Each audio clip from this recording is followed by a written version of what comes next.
Krishnam group of education में आपका अभिनंदन करती हूँ। मैं जैसे कि आप लोगों को हिंदी व्याकरण के अंतर्गत जो टॉपिक से पढ़ा रही हूँ उसके अंतर्गत ही मैंने आप लोगों को पिछले पार्ट में आप लोगों को मैंने विराम चिन्ह करवाया था। आज मैं उसका भाग 2 करवाने जा रही हूँ।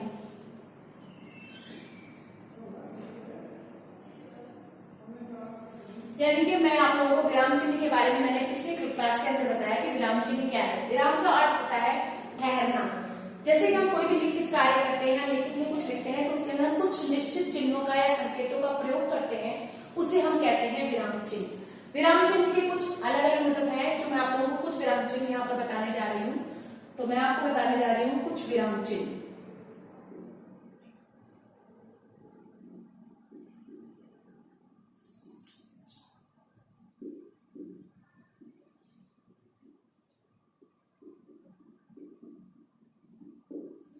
ये मैं आपको कुछ विराम चिन्ह बताने जा रही हूँ। जैसे कि पहले नंबर पे मैं लिखती हूँ अल्प विराम।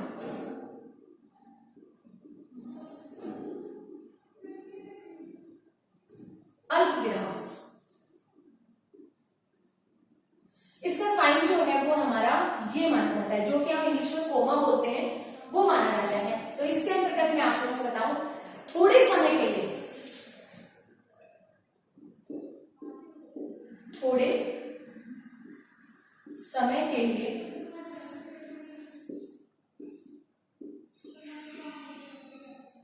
रुकना हो,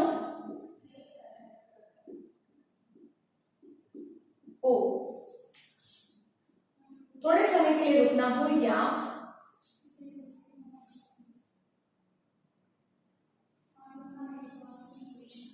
वाक्य से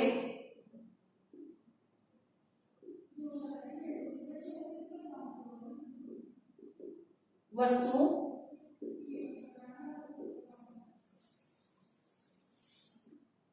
या शब्दों को अलग करना हो, अलग करना हो, तब हम इसका प्रयोग करते हैं। तब हम इसका प्रयोग करते हैं। जैसे मैं आप लोगों को बताऊं,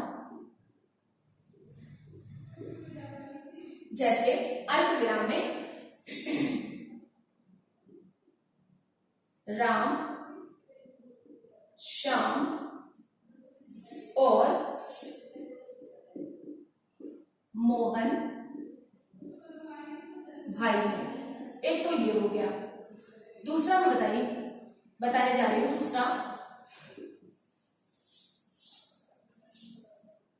जैसे दूसरा है मेरे पास आम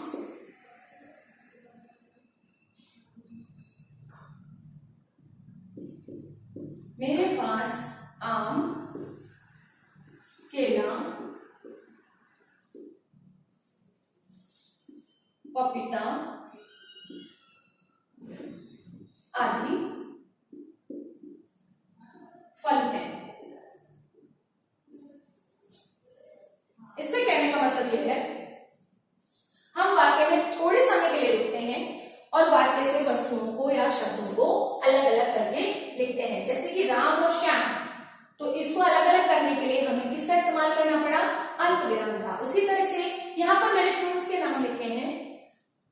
फ्रूट्स के नाम लिखे हैं तो फ्रूट्स के नाम, फलों के नाम लिखने के लिए मुझे इनको अलग अलग करने के लिए मुझे इनके बीच में कोमा यानी कि अल्प विराम लगाना पड़ा। इस तरह से हम अल्प विराम का प्रयोग करते हैं। अब मैं नेक्स्ट आप लोगों को बताने जा रही हूँ, वो दूसरा है अर्ध विराम।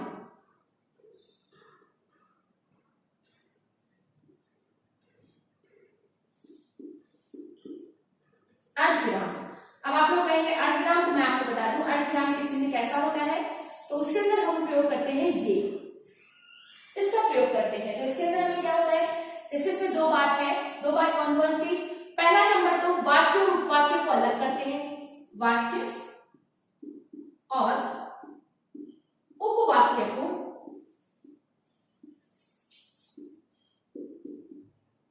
अलग करने में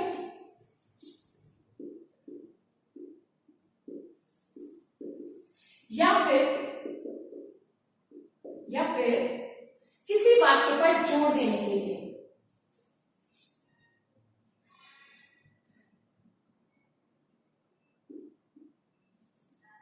किसी वाक्य पर जोर देने के लिए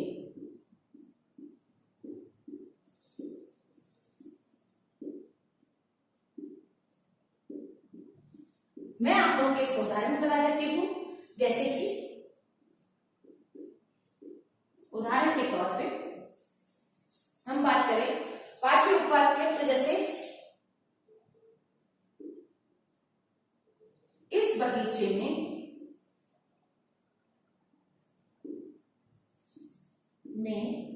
एक और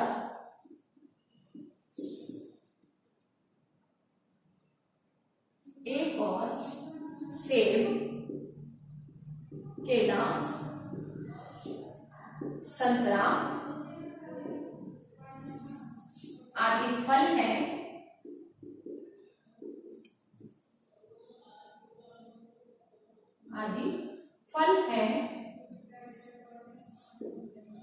दूसरी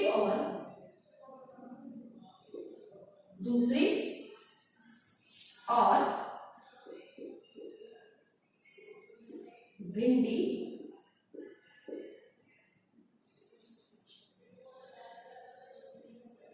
टमाटर,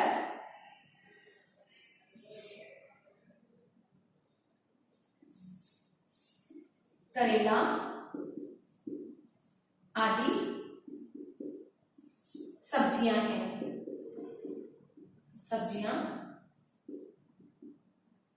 लगी हैं। अब ये देखिए, दोनों को मिलाने के लिए मैंने किसका प्रयोग किया? अर्धविराम का प्रयोग किया। इसी प्रकार अगर हमें किसी बात पर जोर देना है तो हम कैसे करेंगे इसको? परिश्रम से सब मिलता है, ये हो गया हमारा एक। उसके बाद हम यहाँ पे करेंगे अर्धविराम का प्रयोग। उसके बाद हम करेंगे आलस्य से सब हो जाता है, आलस्य से सब हो जाता है। देखिए हो गया। ये है हमारे वाक्य पर एक वाक्य पर जोर देना, जिससे हम बता सकें कि किस बात को हमने ज्यादा प्रमुखता दी है। फिर मैं आप लोगों को एक बार ये और एक्सप्लेन कर देती हूँ। अल्पविराम में थोड़े समय के लिए रुकना होता है और इसमें अधिक समय के लिए रुकना होता है।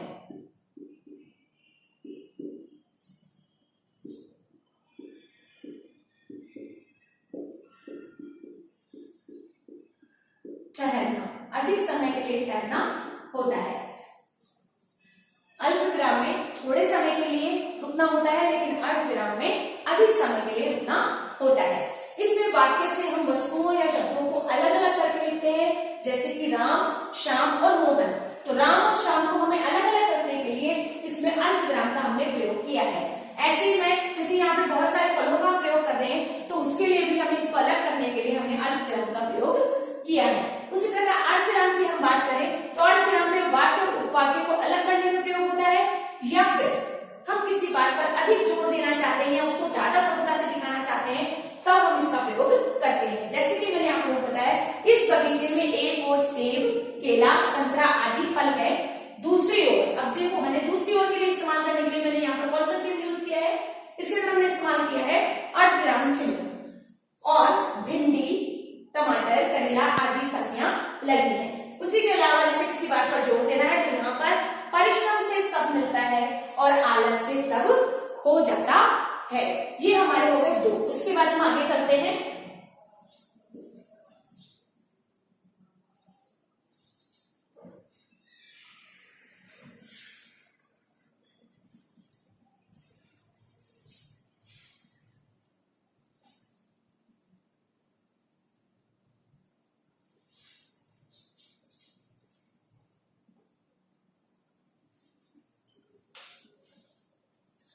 थर्ड नंबर पे ये होता है हमारा पूर्ण विराम। पूर्ण विराम यानी कि जो चिन्ह होता है हमारा ये इसका होता है उपयोग। तो जो भी वाक्य होते हैं साधारण वाक्यों के अंत में इसका प्रयोग किया जाता है, प्रयोग किया जाता है।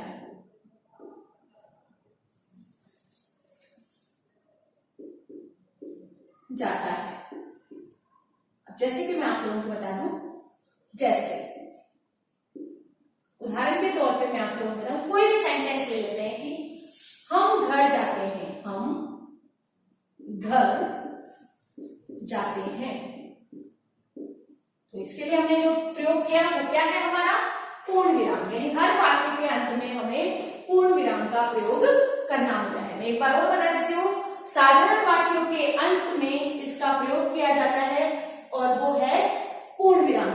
जैसे कि हम घर जाते हैं, मैं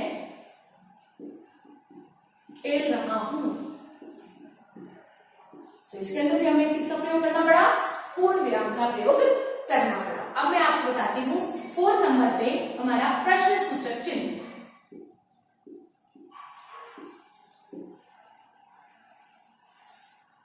प्रश्न सूचक चिन्ह,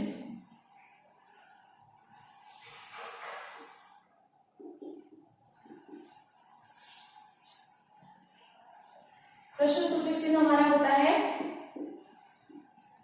यानी कि प्रश्नवाचक, यानी कि ये चिन्ह, इसका प्रयोग करते हैं।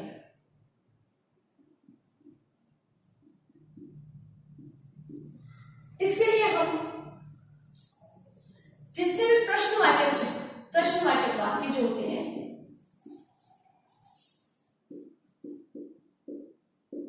वाक्यों के अंत में इसका प्रयोग किया जाता है।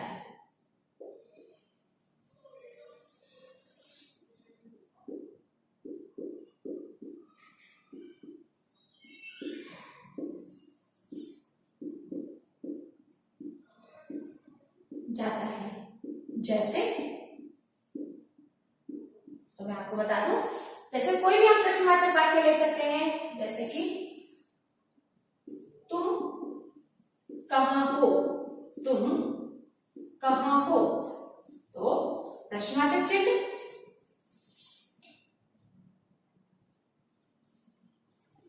पिताजी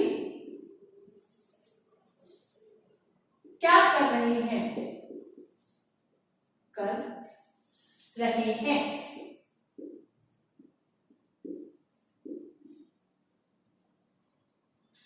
इसके साथ में प्रश्नवाचक चिन्ह। इसके बाद अब मैं आपको लेती हूं 5 नंबर पे विस्मय बोधक चिन्ह। विस्मय बोधक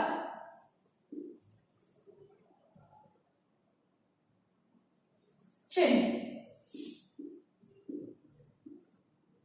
विस्मय बोधक चिन्ह होता है ये, इस चिन्ह को बोलते हैं विस्मय बोधक चिन्ह।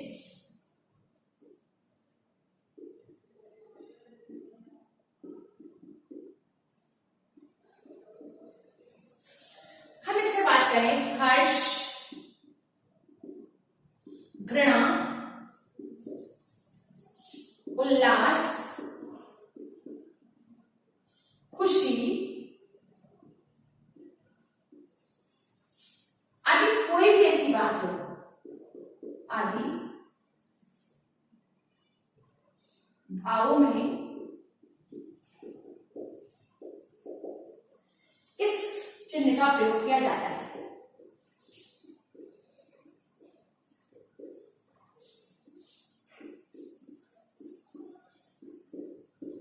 प्रयोग किया जाता है। जाता है। अब मैं उदाहरण की बात करूं तो आप लोगों को बताऊंगा उदाहरण।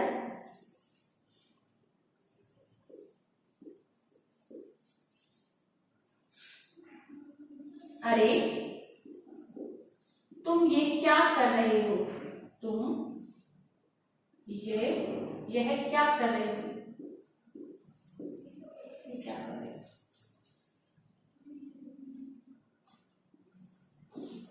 क्या कह रहे हो तुम, ये क्या कह रहे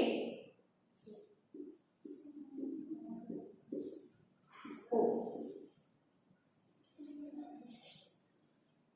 आह कितना सुंदर फूल है।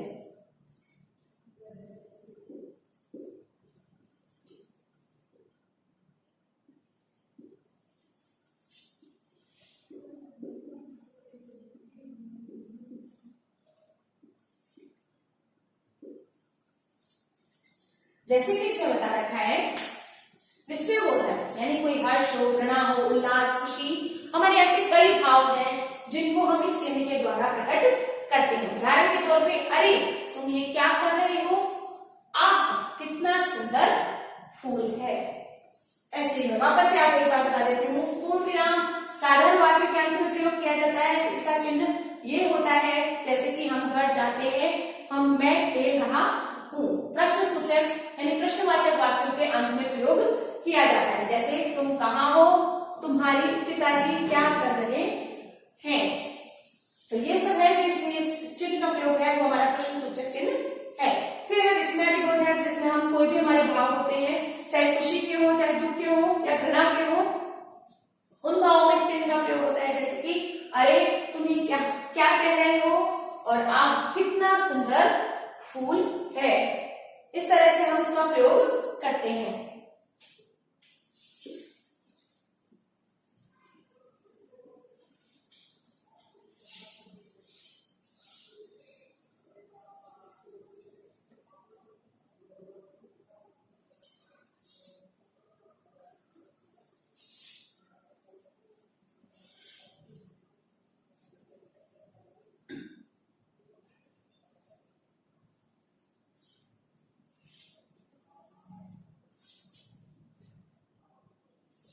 अब हम बात करें 6 नंबर पे,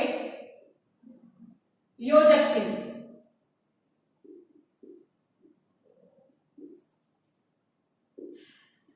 योजक चिन्ह, तो उसका साइन है हमारा ये।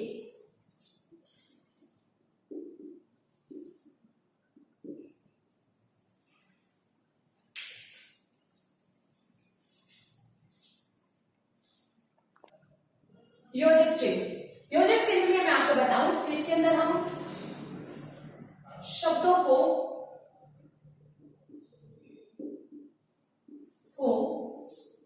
जोड़ने के लिए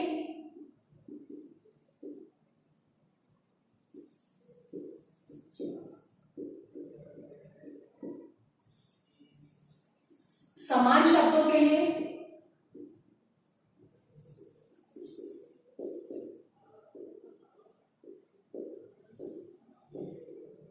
ये तथा एक ही शब्द का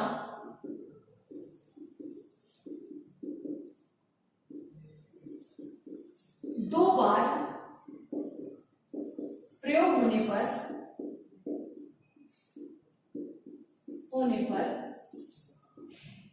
प्रयोग करते हैं।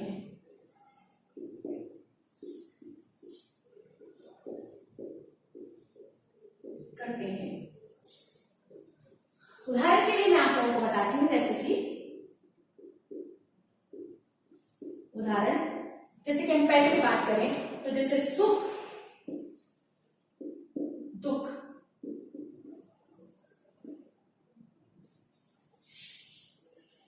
दूसरे की हम बात करें समान शब्दों के लिए, जैसे कि भारत सा देश, हिमालय सा पर्वत। उसी तरह से हम बात करें कि एक ही शब्द का दो बार प्रयोग होता है, तो जैसे कि हम कभी कभी,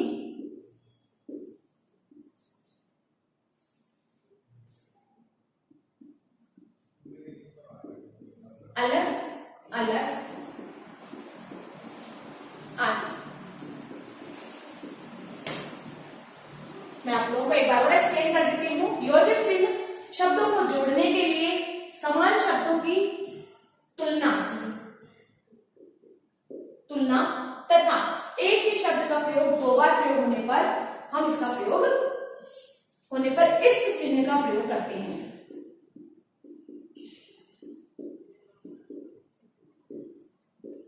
प्रयोग करते हैं, जैसे कि सुख दुख, भारत सा देश, हिमालय सा पर्वत, कभी कभी, अलग अलग। इस तरह से मैंने आप लोगों को विराम चिन्ह के 6 पॉइंट्स करवाए हैं। उससे पहले मैं आप लोगों को विराम चिन्ह एक्सप्लेन कर चुकी हूँ पार्ट 1 में।